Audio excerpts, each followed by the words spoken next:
BA द्वितीय वर्ष हिंदी साहित्य प्रथम पत्र।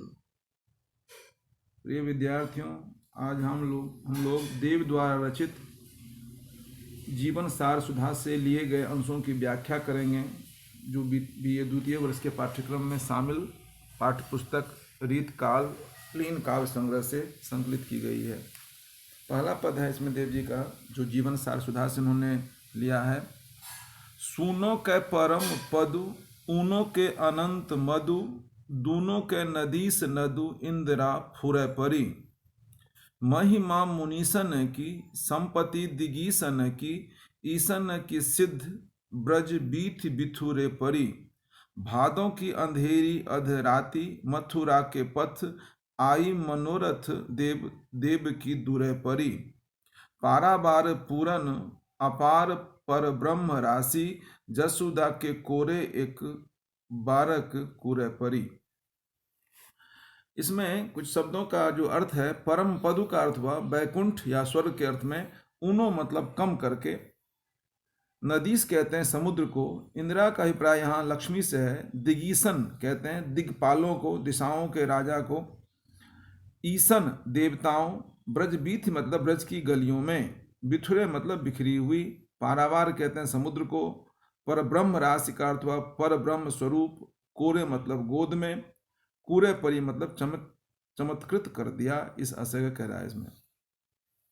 यह अवतरण कवि देव द्वारा रचित है। इसमें कवि ने अपनी भक्ति भावना का परिचय दिया है तथा श्री कृष्ण के जन्म के समय घटित होने वाली अलौकिक विलक्षण विशेषताओं का जिक्र करके और मथुरा के भाग्योदय का वर्णन किया है। इसमें कवि कह रहे हैं, सूनो के परम पदु, ऊनो के अनंत मधु, दूनों के नदीस नदु, इंदिरा फुरे परी। इसमें कवि देव कह रहे हैं, श्री कृष्ण के जन्म के समय स्वर्ग की लक्ष्मी और वैभव सिमट कर मानो ब्रज में बिखर गया हो, जिससे वहां अत्यधिक आनंद छा रहा था। साथ ही साथ दूनों के नदीस नदु, इंदिरा फुरे परी, मानो लक्ष्मी भगवान विष्णु के बैकुंठ को सूना करके और शेषनाग की घमंड को नीचा करके तथा समुद्र के उफान को दुगुना करके ब्रज भूमि में आ गई थी। अर्थात कृष्ण के जन्म के समय कैसे असंभव काम संभव हुआ, उसका जिक्र कवि देव ने किया है। महिमा मुनीसन की, संपत्ति दिगीसन की, ईसन की सिद्ध ब्रज बीथि बिथुरे परी। कह रहे हैं, महिमा मुनीसन की, मुनियों की महिमा, दिक्पालों की संपत्ति तथा देवताओं की सभी सिद्धियां उस दिन ब्रज की गलियों में बिखरी पड़ी, जिस दिन कृष्ण का आविर्भाव हुआ, उसको इन्होंने वर्णित किया है। अर्थात जिस भगवान की महिमा का देवता एवं मानव गुणगान करते हैं, जो सभी सिद्धियों के स्वामी हैं, उनके ब्रज में अवतार लेने पर वहां सब तरह से वैभव संपन्न बन गया, इसको कह रहे हैं। ईसन की सिद्धि, देवताओं की सिद्ध ब्रज बीथि बिथुरे परी। अगला पद है, भादों की अंधेरी अधरात, मथुरा के पथ, आई मनोरथ देव देव की दूरे परी। भादों की अंधेरी रात, भादो के महीने की अष्टमी की आधी रात को जब कृष्ण का जन्म हुआ, मथुरा के मार्ग में वह दिव्य ज्योति अवतरित हुई, जिससे वसुदेव और देवकी के सभी मनोरथ पूर्ण हो गए, सभी मनोकामना पूर्ण हो गई। पारावार पूरन अपार पर ब्रह्म राशि, जसुदा के कोरे एक बारक कुरे परी। अपार सागर के समान जिनकी शक्ति असीमित है, जो परम ब्रह्म स्वरूप हैं तथा सब प्रकार से परिपूर्ण परमात्मा हैं, वे ही भगवान भक्तों की इच्छा पूर्ण करने के लिए देवकी के गर्भ से, देवकी की कोख से श्री कृष्ण के रूप में जन्मे तथा यशोदा की गोद में खेलते हुए अपनी लीला से सभी को अभिभूत किया, चमत्कृत किया और सबका मनोरंजन किया। इसमें देव ने भगवान कृष्ण के अवतार रूप में जन्म कर ग्रहण जन्म लेने का सुंदर वर्णन किया है। इसमें जो कह रहे हैं पारावार पूरन, इसमें अपार पर ब्रह्म में अनुप्रास अलंकार है। महिमा मुनीसन की, इसमें भी हम अनुप्रास की पुनरुक्ति, अनुप्रास का पुनरावृत्त पाते हैं। मौ वर्ण की पुनरावृत्ति हुई, इसलिए इसमें अनुप्रास अलंकार है। अगला पद है तेरो कहियो करी करी जीवन रहियो जरी जरी, हारी पाय परी परी तऊ न तैन की संभार, ललन बिलोक देव पलन लगायो तब, चौकल न दीनी तय छलल उछलन हार, ऐसी निर्मोही सौ स्नेह बांध ही बंधाई, आपु विधि बूढ़ियो माझा बाधा सिंधु निर्धार, एरे मन मेरे तय घनेरे दुख दिन्हे पल, एके बार देके तो ही मुंद मारो एके बार।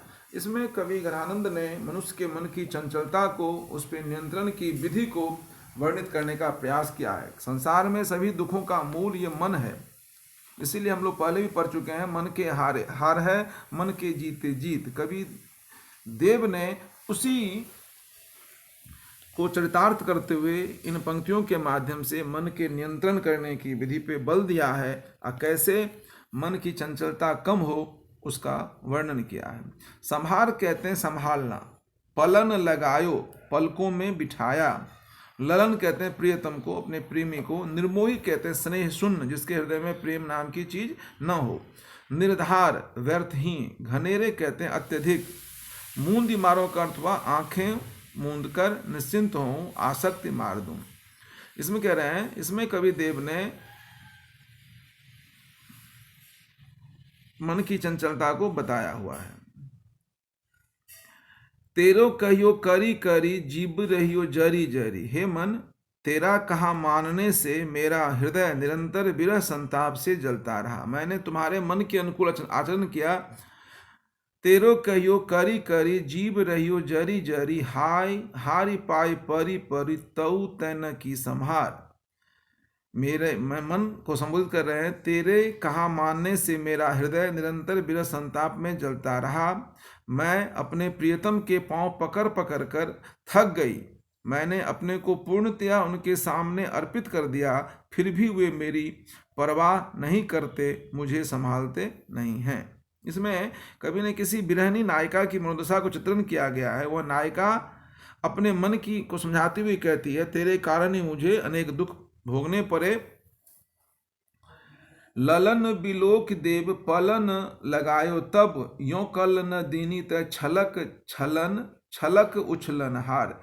इस कारण मुझे एक पल के लिए भी चैन नहीं मिल पाया। कवि देव कहते हैं कि नायिका कहने लगी, हे मेरे मन, तूने तो सदैव ही मेरे आंखों से आंसू बहाए। उस समय तुमने प्रियतम को अपनी पलकों में बिठाकर मेरा अतीब अहित किया। मुझे क्या पता था कि प्रियतम श्री कृष्ण इतने निर्दयी और निर्मोही होंगे, नहीं तो मैं उनसे प्रेम करके कभी भी स्वयं को प्रेम बंधन में बांधकर इस तरह व्यथित नहीं होने देती। ललन का यहाँ पे अर्थ कृष्ण के लिए आया है। ललन बिलोक देव पलन लगायो तब, यों कल न दीनी तय छलक उछलन हार। अब तो मेरा हृदय उनके प्रेम सागर में डूब गया है, अब मैं उसे बाहर भी कैसे निकाल सकता हूं, इसको बता गया है। निकल सकता है मन मेरा। ऐसी निर्मोही सौ स्नेह बांध ही बंधाई, आप विधि बूढ़ियो माझ बाधा सिंधु निर्धार। अरे मन, कह रहे हैं श्री कृष्ण को अपने से बांधना चाहती हूं तो ऐसा लगता है मानो कोई समुद्र को बांधने की कोशिश कर रहा हूं। ऐसी निर्मोही सौ स्नेह बांधियो बंधाई, आप विधि बूढ़ियो माझ बाधा सिंधु निर्धार। उसे लगता है मुझे संसार ये सागर में मानो कोई समुद्र को बांधने की कोशिश कर रहा है। यदि मैं श्री कृष्ण को अपने से बांधना चाहती हूँ तो ऐसा लगता है मानो कोई समुद्र को बांधने की कोशिश कर रहा हूँ, जो असंभव है। एरे मन मेरे तय घनेरे दुख दिन्हे पल, मेरे मन तूने मुझे अब तक बहुत दुख दिए, परंतु अब मैं तेरे चक्कर में नहीं आऊंगी। ये नायिका की भावना है जो श्री कृष्ण के माध्यम से वो व्यक्त कर रही हैं। एके बार देके तो ही मुंदी मारो एके बार, बस एक बार मैं तुझे उन प्रीतम श्री कृष्ण को समर्पित करके तेरी चंचलता समाप्त कर देना चाहती हूँ और स्वयं मैं आंखें मूंद कर निश्चिंत हो जाना चाहती हूँ, अर्थात मन की आसक्ति से छुटकारा पाना चाहता हूँ। इसमें नायिका की विरह व्यथा को वर्णित किया गया है और रूपासक्त मन को उलाहना दिया गया है। अगला पद है, कुल की सी करनी, कुलीन की सी कोमलता, सील की सी संपत्ति, सुशील की सी कामनी, दान को सो आदरु, उदारताई सूर की सी, गुण की लुनाई गुणमंति गज गामिनी, ग्रीष्म को सलिल शिशिर कोसो धामदेव, हेमंतु हसंती जल दागम की दामनी, पुण्यो कोसो चांद, प्रभात कोसो सूरज, शरद कोसो बासरु, बसंत किसी जामनी। इसमें कुलीन का अर्थ हुआ उच्च कुल के लिए, शील मतलब अच्छा आचरण, कामनी सुंदरी के लिए, सूर कहते हैं सूर्य को, और सूर का अर्थ पराक्रमी भी होता है, दो अर्थ हैं यहाँ। गुणमंती मतलब गुणों वाली, गुण से परिपूर्ण। गजगामिनी मतलब जिसकी चाल में एक मादकता हो, यौवन का शुभारंभ के बाद उसके चलने की जो छटा होती है उसको बताया गया है। हेमंत कहते हैं हेमंत ऋतु को। हसंती मतलब अंगीठी के अर्थ में, पुण्यो मतलब पूर्णिमा, और ये जो शब्द आया है एक लुनाई, लुनाई सुंदरता के अर्थ में आया है। शरद मतलब शरद ऋतु, यामिनी हिंदी में इसको जामनी लिखा है कवि ने ब्रजभाषा में, उसे रात के अर्थ में आया है। इसमें कवि देव ने किसी सुंदर स्त्री की सुशीलता एवं सुंदरता के लिए उसके कुल आचरण आदि का वर्णन किया है। कवि देव कहते हैं कुल की सी करनी, कुलीन की सी कोमलता, इसमें भी अनुप्रास अलंकार है, क वर्ण की आवृत्ति है। सील की सी संपत्ति, सुशील की सी कामनी। इसमें कह रहे हैं कवि देव, किसी युवती सुंदरी ने में अपने कुल के अनुरूप आचरण करने की विशेषता होनी चाहिए, स्वभाव होना चाहिए, और अपनी कुलीनता के अनुरूप स्वभाव में कोमलता होनी चाहिए। कुल की सी करनी, कुलीन की सी कोमलता, शील की सी संपत्ति, सुशील की सी कामनी। उसके शील में संपत्ति की अनुरूपता और सौंदर्य में सुशीलता का योग होना चाहिए। इसमें किसी सुंदरी स्त्री के लिए, कुलवती स्त्री के लिए जो किन किन चीजों का, किन किन मापदंडों का होना आवश्यक है, उसे कवि देव ने वर्णित किया है। दान को सो आदरु, उदारता सूर की सी, गुणी की लुनाई गुणवंती गज गामनी।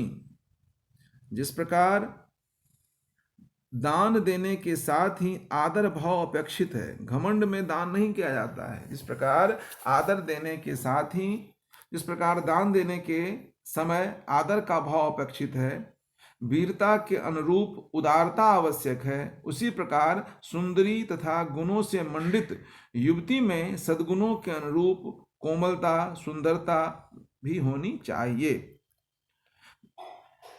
दान को सो आदर, उदारता सूर की सी, मतलब योद्धा के समान उदारता भी होनी चाहिए। गुणी की लुनाई गुणमंत गज गामिनी, और उसी प्रकार सुंदरी को गुणों से मंडित युवती में सद्गुणों के अनुरूप कोमलता, सुंदरता भी होनी चाहिए। कवि देव अगली पंक्ति में कह रहे हैं, ग्रीष्म को सलील, शिशिर को सो धामदेव, हेमंत हसंति जल दाम से दामनी। कह रहे हैं ग्रीष्म ऋतु में जिस प्रकार पानी, शीतलता, प्यासे आदमी को पानी पिलाने से उसका मन तृप्त हो जाता है, जिस प्रकार ग्रीष्म ऋतु में जिस प्रकार पानी, शिशिर ऋतु में जिस प्रकार सूर्य का ताप, उसका तेप, हेमंत ऋतु में अंगीठी और वर्षा काल में बिजली का अनुरूप संयोग माना जाता है, उनमें समय के अनुरूप सर्वथा उपयोगी माना जाता है। जिस प्रकार पूर्णिमा, हेमंत जल दामनी, पुण्यों को सो चांद, प्रभात को सो सूरज, शरद को सो बासुरु, बसंत की सो जामनी। जिस प्रकार पूर्णिमा का चंद्रमा, प्रभात काल का सूर्य अपनी विशेष आभा प्रकट करता है, सभी लोगों के मन को हर्षित करता है। जिस प्रकार शरद ऋतु के दिन और बसंत ऋतु की रात अच्छी लगती है, उसी प्रकार अनुरूप गुणों एवं सौंदर्य वाली नायिका आकर्षक लगती है। अवस्था एवं रूप के अनुसार गुण भी होनी चाहिए। ग्रीष्म में को सलील से, गर्मी में पानी आवश्यक है, शिशिर में धूप लोग पसंद करते हैं, और शरद हेमंत ऋतु में अंगीठी में लोग हाथ तापना उनको सुखकारी होता है। जलदागम की दामनी, और कहते हैं जलदागम का यहाँ पे आशय हुआ वर्षा काल में बिजली का अनुरूप संयोग सुंदर माना जाता है। उसी प्रकार स्त्री में भी इन चीजों का समावेश होना चाहिए। कवि देव ने विभिन्न उपमानों के माध्यम से रूप गुण की अनुरूपता को उपयोगी बताया है। इसमें अनुप्रास अलंकार का प्रयोग और कवित्व छंद में कवि ने रचना की है।